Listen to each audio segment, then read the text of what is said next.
are. Not only who you are, but you're only who you are because of whose you are. So don't ever forget that. So when you're driving on the street and you're about to encounter some road rage or whatever the case may be, don't forget who you are.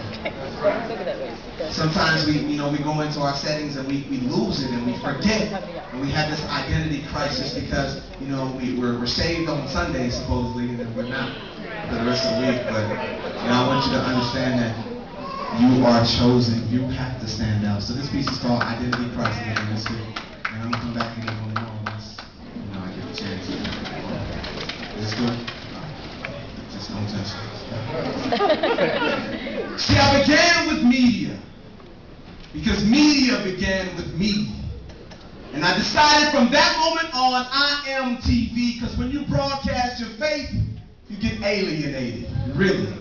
Who wants to be E.T.? And yes, I remember the time I gave into my desire to blend in because I couldn't beat it. So I moonwalked my way back to slavery from freedom, trying to be bad like them. I said, I'm good on Jesus, and just like that, Satan, being the smooth criminal he is, creeps into human nature to jack sons out of the kingdom. And sometimes the church doesn't even understand. And it's fearful. Because when folks come in lost, we forget who they're there for. Like, these seats are for the deacons, but you can sit way in the rear, though. Or when someone just gets saved and leads in praise because they're cheerful, somebody taps their nearest neighbor like, I told you he was a weirdo. And all my life, my focus has been on what he deems or what she deems. That I didn't have the time nor will to be redeemed. I needed somebody to validate the thoughts that Satan and ballet talked in my heart till I sought spiritualists who taught me that I needed to find myself.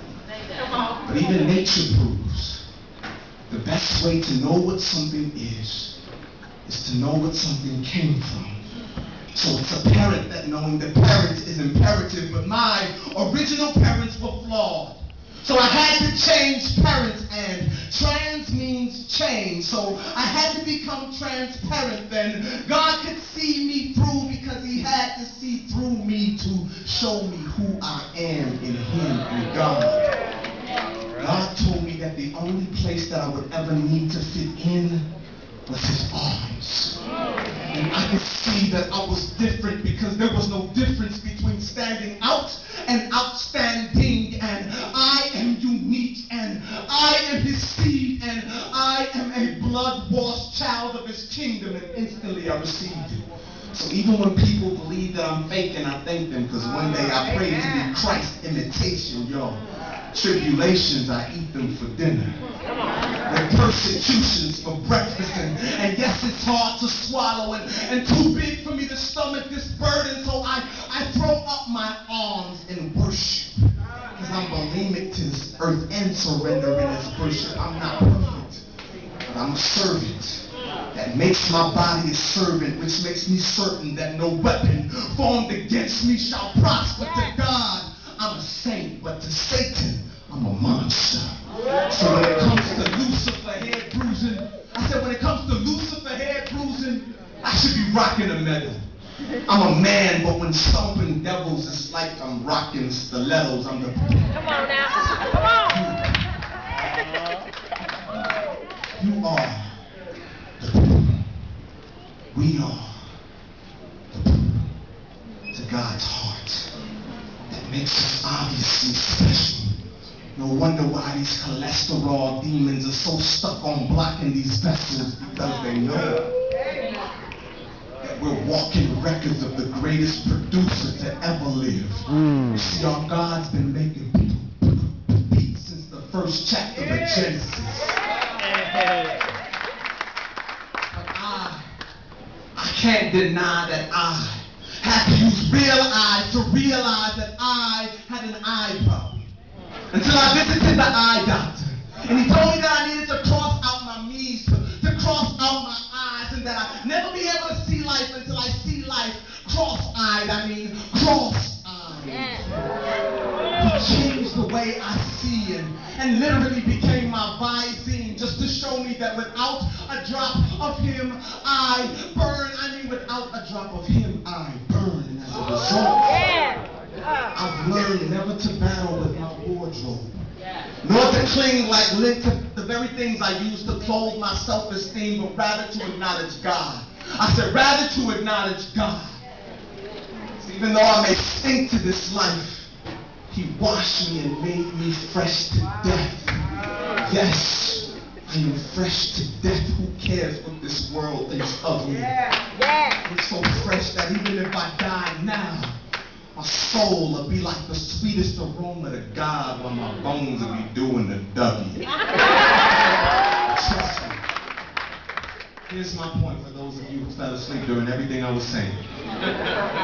Never be so obsessed with image that you ignore who's your made in. If anybody ever tells you, I said, if anybody ever tells you that you only count if you fit in, they should be held accountable for teaching counterfeits in. But instead I say, for those of you that have been saved by God's grace and His favor, stop trying to please them, because it's not their job nor place to embrace your look. I'd rather be an outcast now than get cast out later.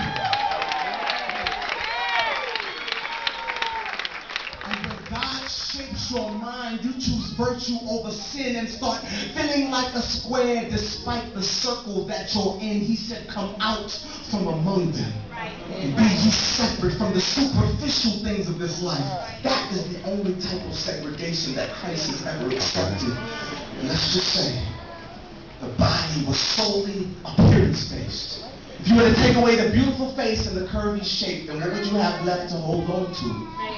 Nothing. The waist.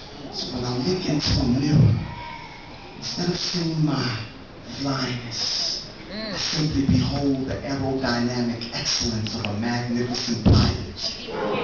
Recognizing that I was born like this to conform to His likeness, and that my only identity crisis was an identity crisis, my failure to see and identify who Christ is. See, my advice is plain. If you're tired of trying to fit into this world, let's all pretend this is our fitting room and change.